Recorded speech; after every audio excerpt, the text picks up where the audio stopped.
and rosy, a pocket full of hopes. Your EMF is going on. I smell lilacs. Do you? Yeah, me too. Yep. What's that? What? What's the matter? If you want to touch our hands, Linda, please light it up for yes. You caught that on camera, right, Steve? You bet. There's someone out there. I just saw that. So did I. Told me to get out, and my head started pounding, everything started spinning. Did you hear that? There's movement behind me. Something just grabbed my leg. Please don't touch me.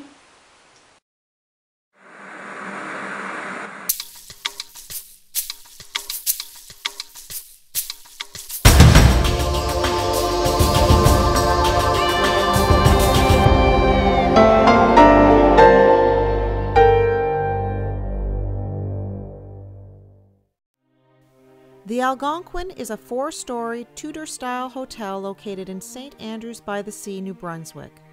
It opened in June of 1889 and quickly became a favorite vacation destination. The hotel catered to wealthy tourists and some of Canada's most prominent citizens.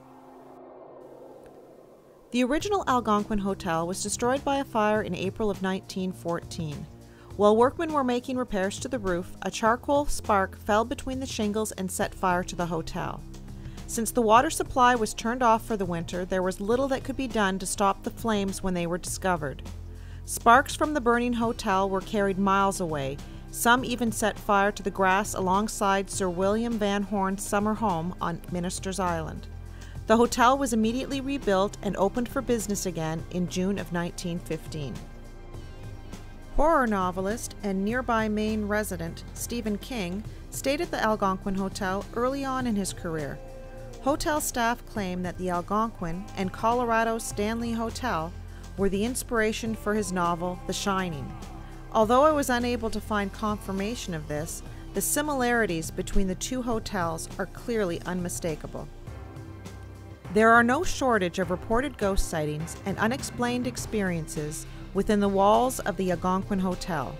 So on November 12, 2011, the ladies of LWPI packed up our gear and made the 6-hour drive to St. Andrews, New Brunswick to conduct an investigation of our own. Tara came to pick me up. We've packed the car and we're almost full. I don't know where we're going to put everyone else, but there's the back seat where Lindsay and I will be sharing. Okay, let's go get Lindsay. Yes. Up Lindsay now, so we're going to add Lindsay's stuff to the back. Oh, there's Nikki. Oh, Hey, Lindsay. hello. Unnecessary close-up. And here's the back, all packed to the... Actually, we did quite good with the packing. Yeah, I think so. Except we have a cooler between us. Women. And there's our entertainment center for us to watch a movie later. Look at Lindsay. Yeah, that's why the back seat rules. It's movie time. Movie time in the back seat. All audiences. Oh, all audience. I got to turn my headset on. Here you go. Thursday night at Farrell Hall. Sessions run from 7 to 9 p.m.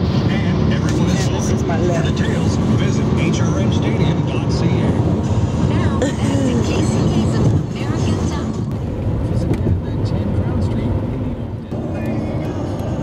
It's pretty much just straight though.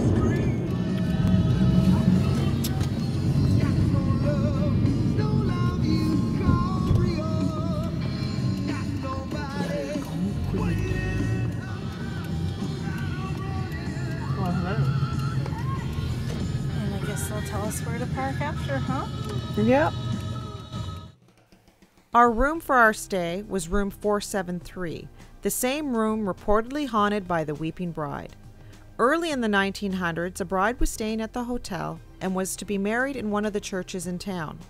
However, after being stood up at the altar, she returned to her room at the hotel and cried all night long. The next day, she was found dead in that room, and it is said that she died of a broken heart. Over the years, there have been reports of guests hearing a woman crying on the 4th floor. Items in the room go missing and suddenly reappear somewhere else. A housekeeper is reported to have seen an apparition of the bride sitting in a chair in the room. A woman in white, or the bride, has also been seen throughout the hotel, including the dining room, the tower, and room 373.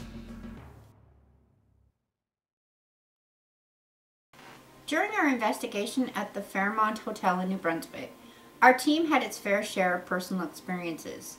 First of which occurred when we were trying to check into our room, room 473. Kim had the key originally, and when she put the key into the door, she couldn't get it open. So she passed the key to me, and I put the key into the door, I turned it, it clicked, but the door wouldn't open. Now, we were staying at the older part of the hotel, which still used the old-fashioned key and keyhole system, not the electronic key cards that most hotels use today. So I jiggled the key, I pushed on the door, and the door just wouldn't open. It almost felt like there was some kind of resistance behind the door.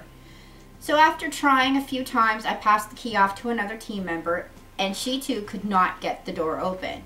Finally, after being frustrated, we just said, "Can you please let us into the room?"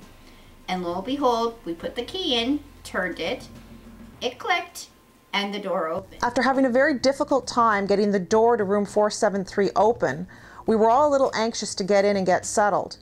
As I crossed the threshold, I felt a hand on my back give me a push forward into the room. I turned and asked who had pushed me, and all three girls denied having even touched me. It didn't take long for me to have another experience in this room. As I was standing in front of the closet door talking, I suddenly felt a static electric vibration charge coming up from the floor, through my legs, up just past my knees. It was almost the same feeling you would get if you were holding on to an electric toothbrush in your hand very, very tightly. I could literally feel the energy around me. Now, while this is just a personal experience I'm recounting, it was a good indication to us that we were going to capture evidence in the Algonquin Hotel during our investigation. The following EVP was captured in room 473 shortly after I mentioned that we are leaving to go to dinner. I am out of camera range talking into the recorder that I'm leaving running while we are out. We've captured all 4 cameras on the split screen DVR, and the audio was recorded separately. We're going to leave this recorder running while we're out to dinner. If you want to make yourself known, we've got 4 cameras set up in this room, and I got sugars going all over. We've got 4 cameras set up in this room, and we have 4 audio recorders running in this room. So if you want to go up to one and use all of your energy to speak into it, you can let us know that you're here, and maybe tell us your name. So we'll be back in a little while. We're going to go have a bite to eat, and then we'll come back and talk some more.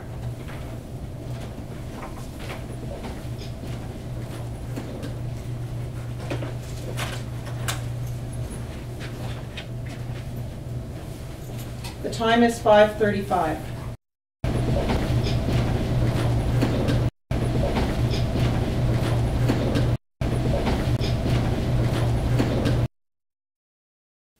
While we roamed around the hotel checking the place out, we were all taking random photos. We're unsure of what was caught in this picture, as it wasn't noticed until after we got home and the pictures were uploaded onto the PC. Since we're a good 6-hour drive away, we have no way of testing out the possibility of a lighting anomaly. To me, and to a lot of people who were shown the photo, it looks like a dark-haired female, maybe young or maybe just hunched over, emerging from the wall and looking down the hall towards Nikki as she snapped the photo. The casino building, located directly across from the hotel, was built in 1913, a year prior to the fire that burned the original hotel to the ground. It's a 2-story amusement hall that housed a billiard room and a bowling alley in the basement, and a 70-foot dance floor in the entertainment room upstairs. During the fire of 1914, many of the furnishings on the lower floors of the hotel were moved to the casino building so they could be saved from the flames.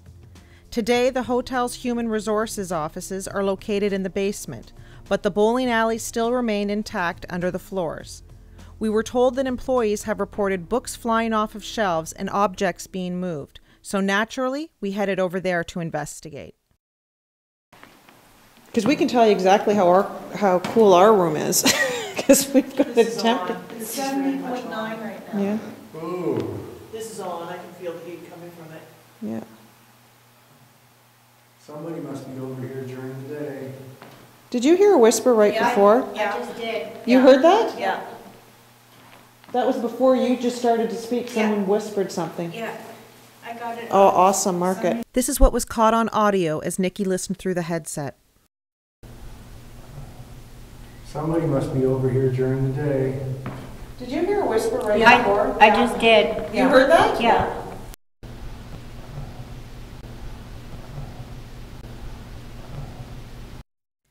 Nikki tried to find an Eliza connected to the hotel, but the task soon became very daunting. In the local cemetery alone, she turned up a dozen Elizas, the youngest being 13 at the time of death and the oldest being 95. Their years of death recorded as early as 1870 and as recently as 1979. Perhaps Eliza is the young female spirit who has been seen in the hotel, or maybe Eliza was the heartbroken bride.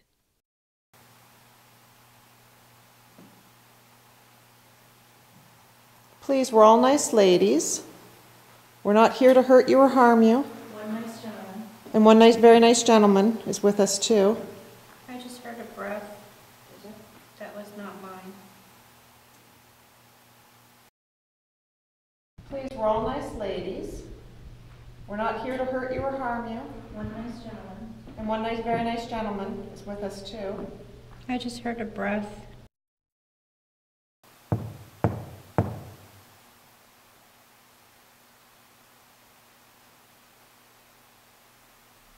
I thought I heard somebody say something just then.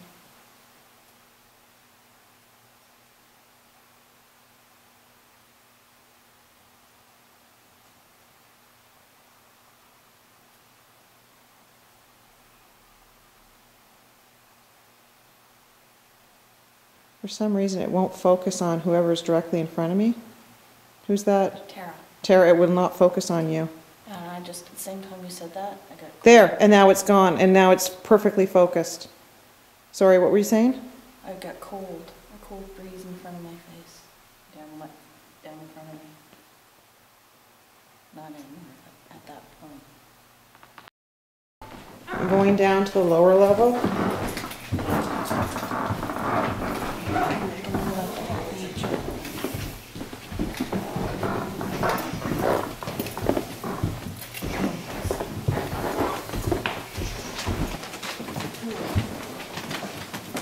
Definitely feels different down here.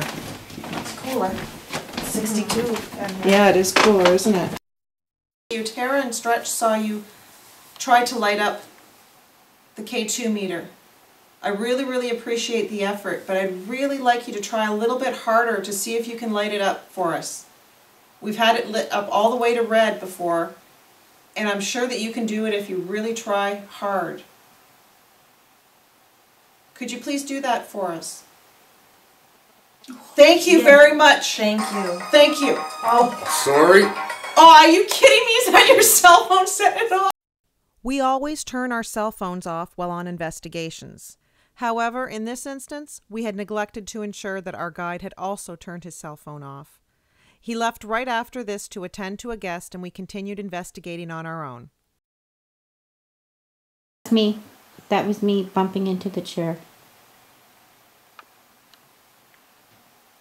Oh, there's someone right behind me. I just felt my hair move. Did you just touch my hair?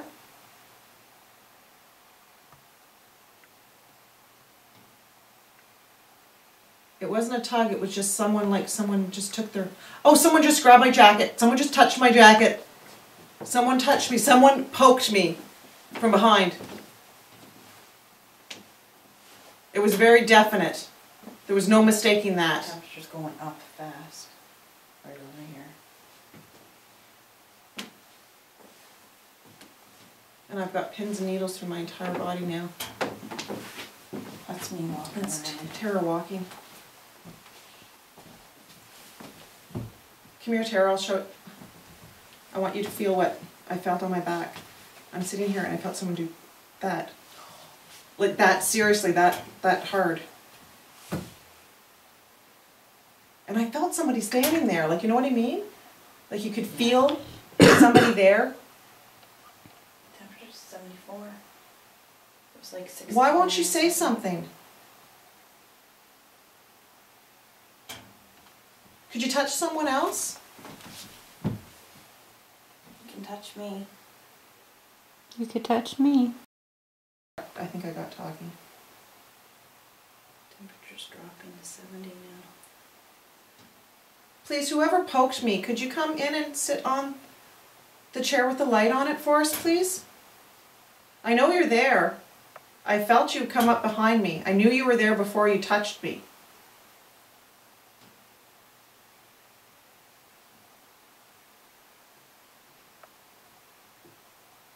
What was that? Did you hear a whisper? I heard a knock. I heard a knock. Oh. I just heard a burp. Did someone make a funny noise? Yeah, I just heard that. Who was that?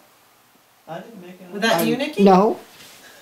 It sounded like, you know, when somebody... Yeah, I know exactly. I heard Oh my that. God, the floor behind me just moved.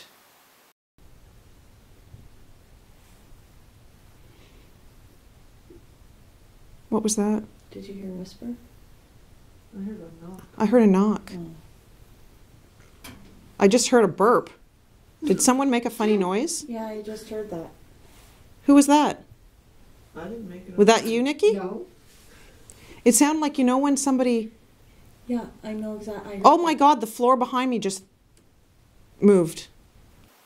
Like someone's, you know, when someone steps heavy? No, because nobody's stepping anymore. Jeez, around you the temperature is like, goes right up. I'm hot. No, over here. Why is it? It drops. Is there a heater behind me? I don't Or know, something? but over here it's dropping. But Okay, just a second. I'm going to turn on my light. Or Nikki's light, whoever's light.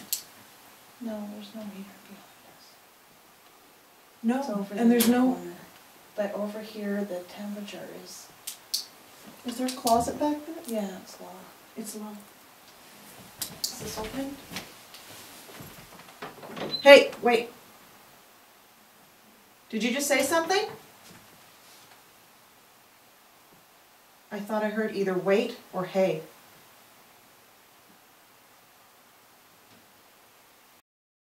I was listening to the audio record in real time through the headset. This is what I heard. Hey, wait. Did you just say something?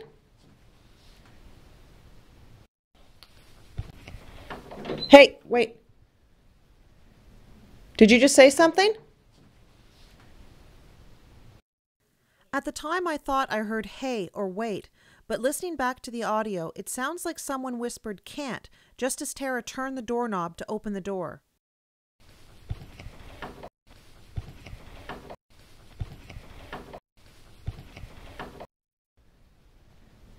Did you just say something? Did you just say something? Did you just say something?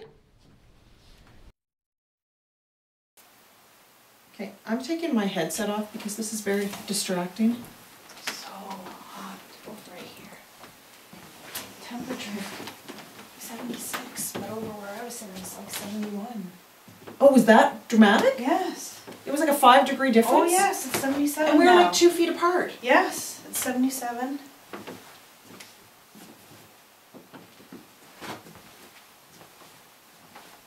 And what is it where you are? 77.4, it was 77.8 over there. 74, so 77. 77. 76. So it's going back down? It's going back down. Over here it goes right back down, but over 75. 76. 77. Yes, chair. 78. Oh, so I felt weird. Did you just touch my head? Nope. I heard a whisper after she finished talking. Somebody, it felt like somebody, you know, went Right when you said on my head. between when she was saying numbers and No. before you did that, I heard what sounded like a whisper. This is what Nikki heard through the headset at the same time that I felt a puff of air on the back of my head. That's chair. 78. Oh, so I felt weird. Did you just touch my head? Nope. I heard a whisper after she finished talking.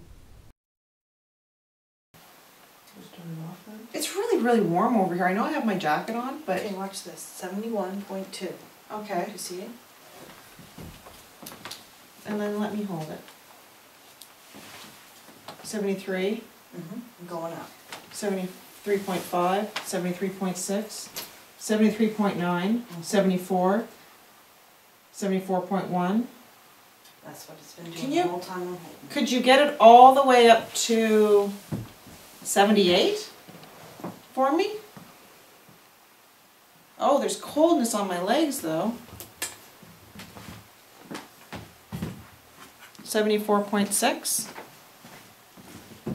Why did it feel like by your head? by my head. What's it saying, Nikki? 75.1. Oh, it did go up. Yeah. Right 75.2. behind you, it's the highest. 75.5. 75.989. 76. 76.2. Oh, please get it all the way up to 78 for me. 75. 76. 77. Thank you. Keep going. 77.1. 2. Come on. 3. Whatever you're doing it right. 5.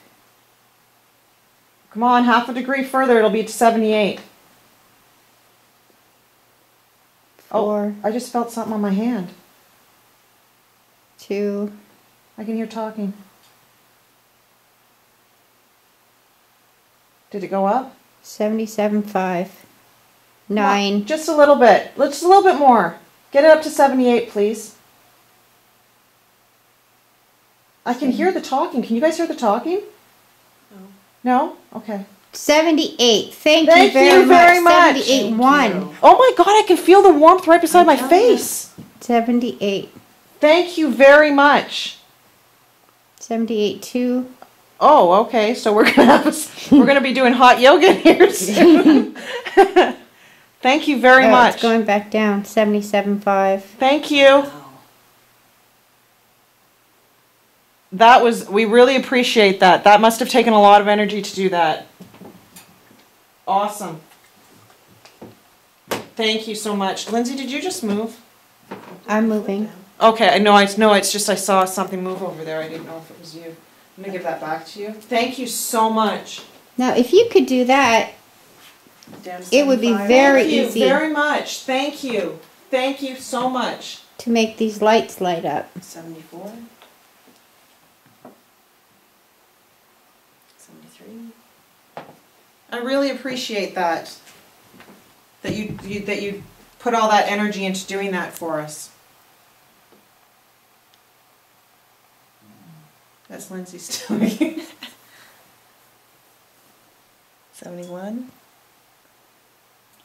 It's Oh going my God! down. Like, what was your lowest when you were sitting over there? What was the temperature? 73. It got down to 70. All It the way down is to 70. 71.1 right now. And that's 71.3.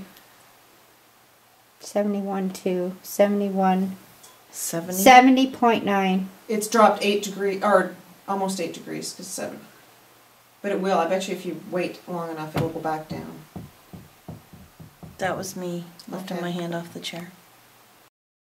While unexplained cold spots are sometimes an indication of spirit activity, spirits also have the ability to raise the ambient temperature as well.